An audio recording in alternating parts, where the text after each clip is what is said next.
What do we think when I say the word lament? What does it mean to you?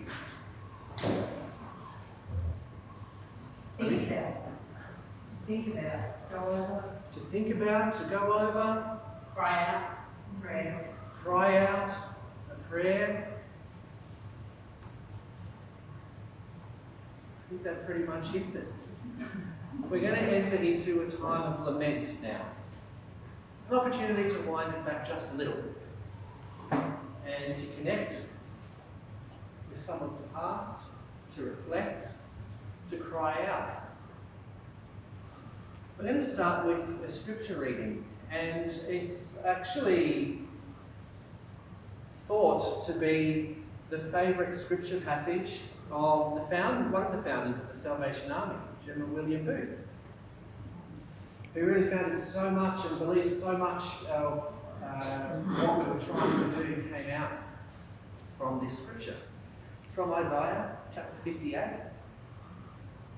And we're going today from the Message translation.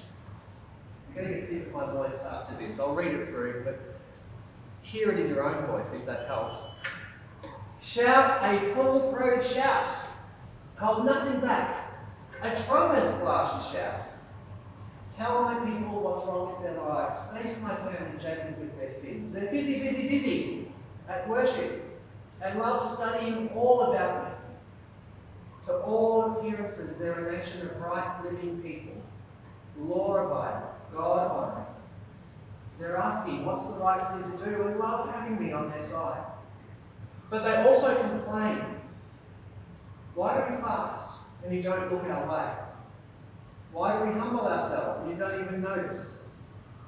I want to reflect on that for just a second. Because so often in the church today we hear people cry out this exact call. Why isn't God blessing us? Why isn't the church the way it used to be? Why aren't more people connecting? Why aren't we having more connections? I can't help but feel that for so many of the people in the church who make those calls, who cry out to God in that way, they're often people who would seek to exclude, who would not love the other, who would not care for the queer neighbour, friend, child. I feel like God is speaking to the church today as he was to the church through Isaiah way back then. When he said, well, here's why. The bottom line on your fast days is profit. You drive your employees much too hard. You fast, but at the same time you bicker and fight. You fast, but you swing a mean feast. The kind of fasting you do won't get your prayers off the ground. Do you think this is the kind of fast they are after? A day to show off humility, to put on a pious long face and parade around solemnly in black? Do you call that fasting? A fast that I, God, would like? This is the kind of fast they are after. To break the chains of injustice, to get rid of exploitation in the workplace, to free the oppressed, to cancel debts. What I'm interested in seeing you do is this: sharing your food with the hungry, inviting the homeless poor into your homes, putting clothes on the shivering ill-clad, being available to your own families. Do this, and then the lights will turn on. Your life will turn around at once. Your righteousness will pave your way. The God of glory will secure your passage.